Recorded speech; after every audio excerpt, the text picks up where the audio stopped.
I'm Michelle Newman-Brown and I'm Consultant Group Head of Therapeutic Services for Compass.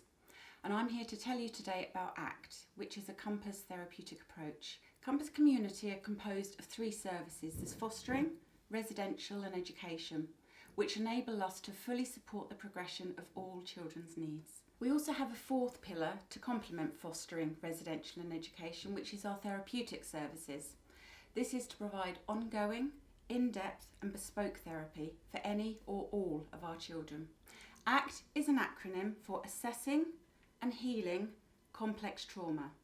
And our AHCT therapeutic approach and fundamental principle is that we holistically recognise the importance of layering together all areas of a child's life.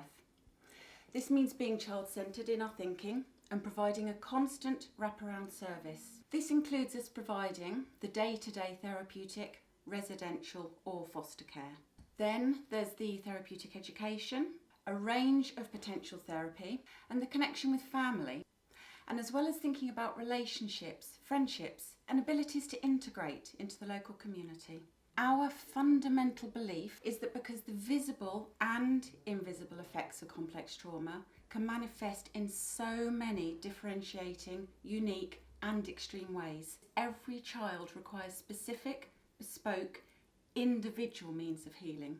It's not just about giving them a good experience, but filling in the gaps in development, and we reform their abilities to make and keep safe and secure relationships. So the complete AHCT approach involves 3 main components: the holistic therapeutic welfare assessment and the report.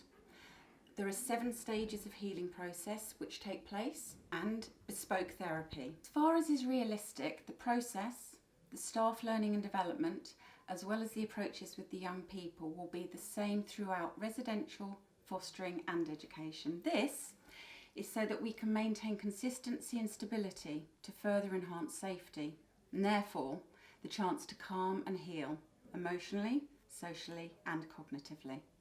The 7 stages of healing is the crux of all the therapeutic work with the young people, and as a result our staff are constantly receiving a range of therapeutic training in all relevant and beneficial areas.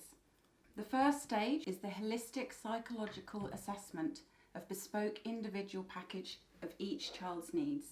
So the second stage is regression work. This is often misunderstood, but put simply, this means we provide the opportunities of whatever our children did not experience previously that they deserve to have. So an example might simply be learning to play fun, silly games, develop an imagination, or to have stories read to them at bedtime, to be nurtured, cared for, as if they were only 3, despite perhaps being 12. So the third stage of healing is about working on and developing secure attachments and gaining a sense of belonging. The 4th stage is the provision of non-verbal, child-led or non-directive therapy. The 5th stage is physical and mental alignment, and this is for the mind and the body together.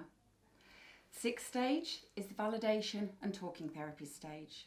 And then finally, number 7 is the restoring and maintenance of self-awareness. Due to the bespoke nature and understanding that the AHCT approach signifies, we are able to constantly maintain a fluid and flexible approach to the range of therapeutic provisions. As a brief example, a child could enter our service receiving a full and comprehensive package, so as he or she progresses, they may actually be able to move, perhaps from a residential placement to being able to cope with a more intense 2-carer relationship of a foster family.